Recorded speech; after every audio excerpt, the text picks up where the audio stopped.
If you hadn't noticed, Christianity represents a battle, a clash of kingdoms.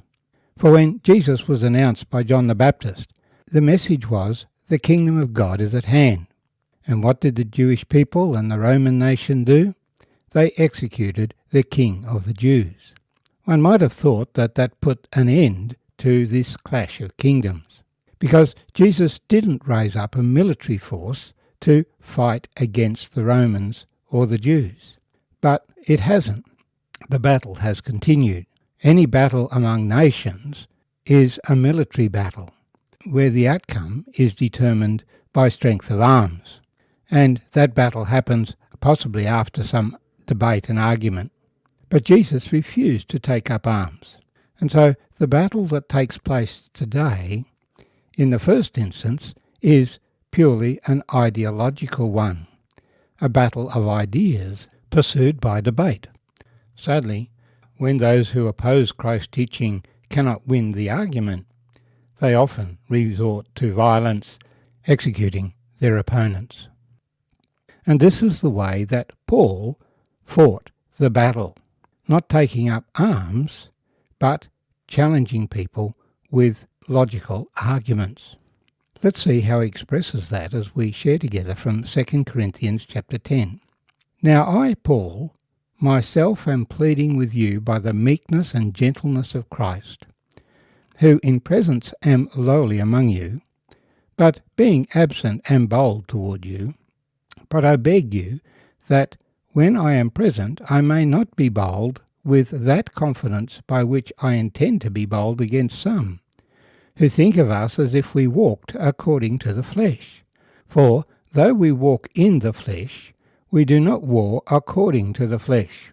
For the weapons of our warfare are not carnal, but mighty in God, for pulling down strongholds, casting down arguments, and every high thing that exalts itself against the knowledge of God, bringing every thought into captivity to the obedience of Christ, and being ready to punish all disobedience when your obedience is fulfilled. Do you look at things according to the outward appearance? If anyone is convinced in himself that he is Christ's, let him again consider this in himself, that just as he is Christ's, even so we are Christ's. For even if I should boast somewhat more about our authority, which the Lord gave us for edification, and not for your destruction, I shall not be ashamed, lest I seem to terrify you by letters. For his letters, they say, are weighty and powerful, but his bodily presence is weak, and his speech contemptible. Let such a person consider this, that what we are in word by letters when we are absent, so we will also be indeed when we are present. For we dare not class ourselves or compare ourselves with those who commend themselves. For they, measuring themselves by themselves and comparing themselves among themselves, are not wise. We, however, will not boast beyond measure, but within the limits of the sphere which God appointed us, a sphere which especially includes you. For we are not overextending ourselves, as though our authority did not extend to you.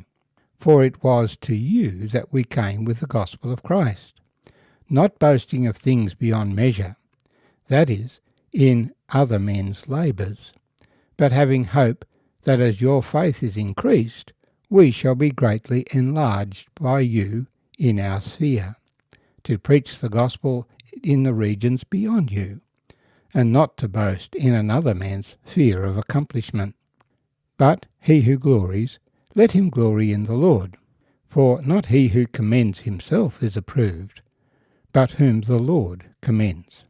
My name's Arthur, and I thank you for joining me as we share together these verses from 2 Corinthians chapter 10. Now, the characteristic of Jesus that Paul highlights first is his meekness and gentleness. We never find Jesus being a bully. When people attacked him, he walked away.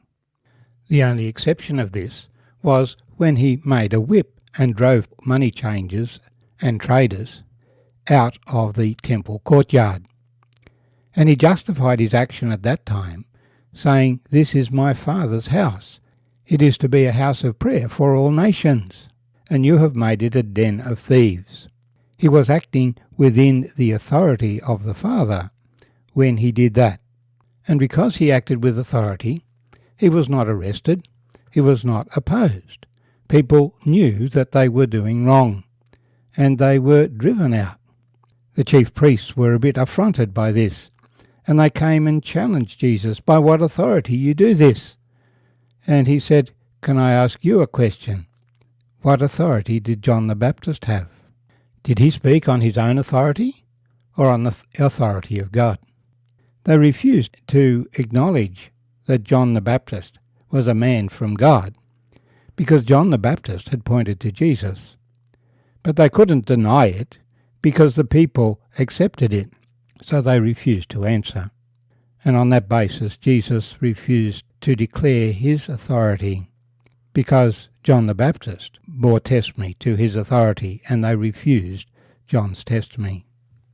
But when he was out in the streets, he did not cause a commotion or disrupt society. The large gatherings that gathered around him were all out in the countryside. Otherwise, he spoke within the houses where he had been invited to speak, and particularly in the synagogues, the house of God, where he had authority as a spokesman of God. But when crowds rose up against him, as happened in Nazareth, he diffused the situation. He disappeared into the crowd. He didn't assert himself. Nevertheless, he spoke with great boldness and great authority. And when he spoke in the realm of philosophy, that is, wisdom, the realm of ideas, the basis of arguments.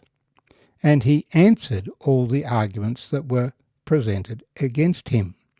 But the way he did that again was with gentleness, by presenting analogy through stories we know as parables, in meekness and lowliness.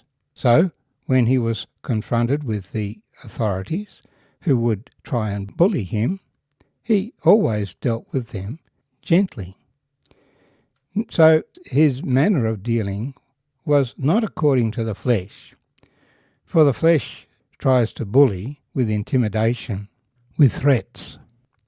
Maybe I've mentioned before, as a teenager, I went to a football match and had to walk between the oval and the shops, and a gang of about 4 young men, a similar age, associated with the visiting team, accosted me. I ended up challenging the leader of them for a fight. He was all bravado, but he was very upset when his shirt got torn in the tussle. The point there, though, was that matter was settled with a physical tussle. But Paul says the weapons of our warfare are not carnal, but mighty in God for pulling down strongholds, casting down arguments, and every high thing that exalts itself against the knowledge of God, bringing every thought into captivity to the obedience of Christ. That is, Christ as King has a pattern and plan for life, which is revealed in the Scriptures, the teaching of Abraham first, then of Moses, through the prophets, and culminating in Jesus' Sermon on the Mount. And we, as his servants, as his followers, as his representatives, need to argue the case for him as we have opportunity, and show the falsity of the arguments that are raised against his way of doing things.